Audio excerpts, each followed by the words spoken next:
Story 1. Shasta's Secret. This isn't the strangest thing I've ever seen on the trail, but it's still something I can't explain. Last year, I hiked the Pacific Crest Trail. About 600 miles of it I did completely alone. One of the stretches where I was by myself was in Northern California, just north of Mount Shasta. I reached this breathtaking campsite, hands down the most beautiful spot I'd found in NorCal. From my tent, I had 360-degree views.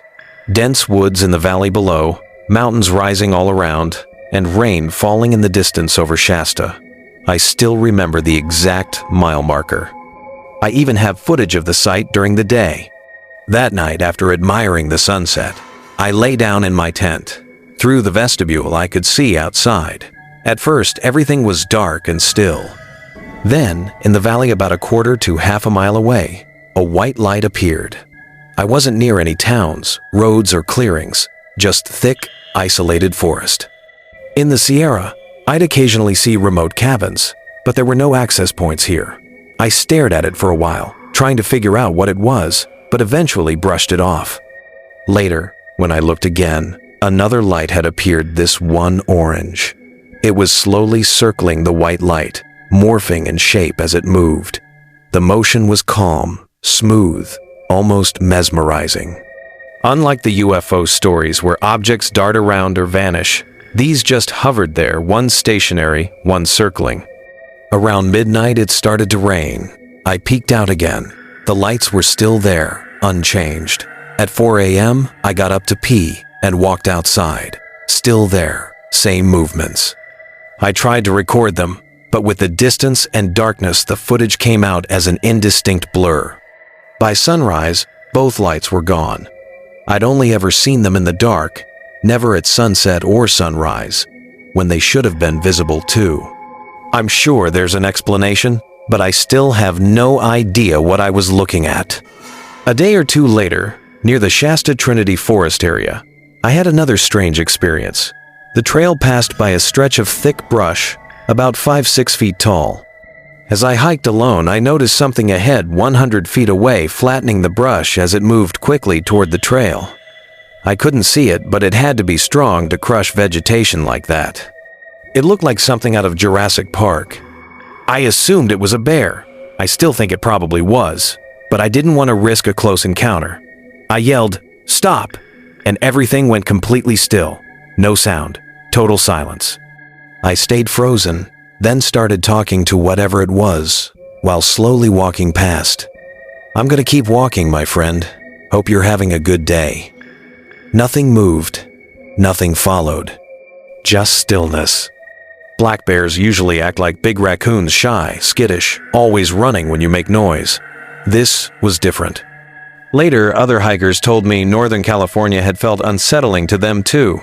The SoCal desert is windy. The Sierra has streams everywhere. But NorCal is eerily quiet, no streams, no constant movement, just a deep, pervasive silence. It's beautiful, but at night that silence can feel ominous.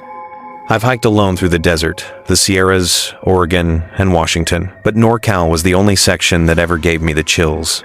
Story 2. Alone in the Dark Woods. I'm an 8-year-old from Northern California, and in 2023, I decided to take a solo one-night camping trip on a secluded trail. The plan was simple. Set out early, hike all day through the forested mountains, leave the trail to camp for the night, then finish the hike the next morning and meet my family at the dirt road where the trail ends. I'd been on this trail before with my dad. It's rarely marked on maps, which is exactly why I like it. Normally, I wouldn't camp alone in the woods, but I felt old enough and brave enough to try. Plus, I'd never seen another person on this trail before, even in daylight, so the chances of running into someone were basically zero. Camping in this region isn't technically allowed by the Park Service. That was part of the reason I chose this particular trail. No hikers, no rangers, no one to catch me. I avoided starting a fire and cooked dinner on a propane stove instead. My dad dropped me off at the trailhead, and I set out well-prepared, 3 knives, a whistle for mountain lions, and years of experience hiking the area. I hiked all day and reached my chosen campsite by evening. It was quiet, remote, and exactly what I'd wanted. I set up my tent, cooked dinner, and settled in for the night. Then, in the middle of the night, I woke up suddenly. At first, I didn't hear anything. I thought maybe I'd just woken up randomly. I lay there, eyes open, waiting. Then a twig snapped, not far from my tent. I didn't panic at first. It could have been a deer or a raccoon. I was about to make a noise to scare it off when I heard something else. 2 distinct footsteps pressing down on pine needles and twigs. My heart started hammering. This wasn't an animal.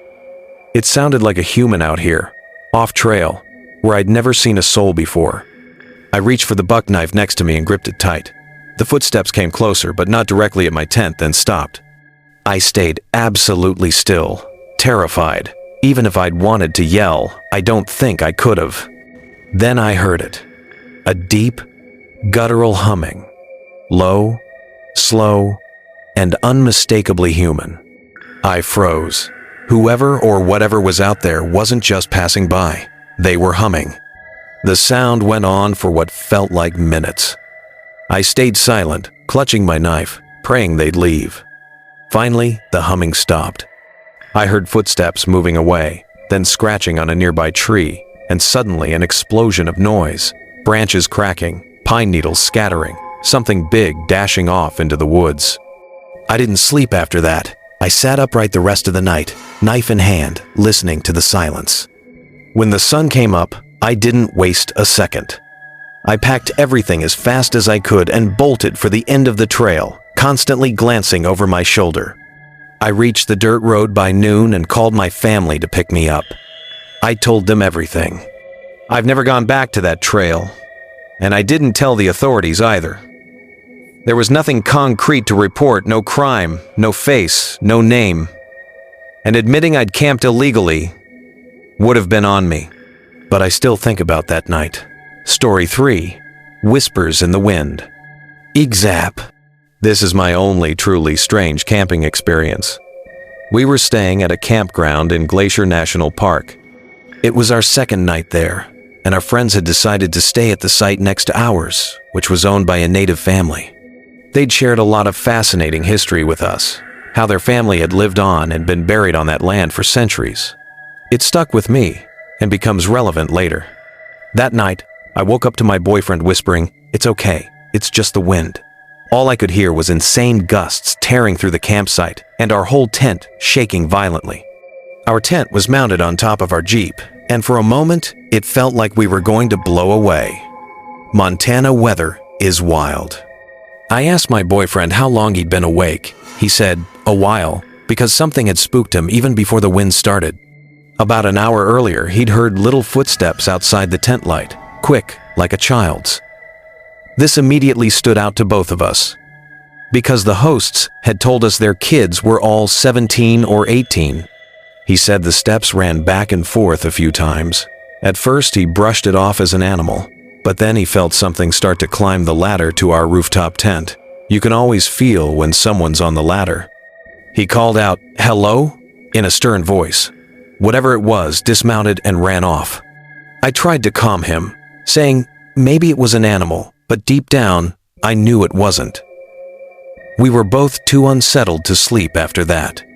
The next morning, we left our tent and joined our friends for breakfast. We hadn't spoken to them since dinner the night before. When we asked how they'd slept, most said, "Good." But one of our friends added, "Well, except my girlfriend. She psyched herself out and had a nightmare." When I asked what happened, her face went serious. She said, "I swear to God, I heard footsteps going back and forth from our tent. They stopped for a while, then came back, and our zippers started to move.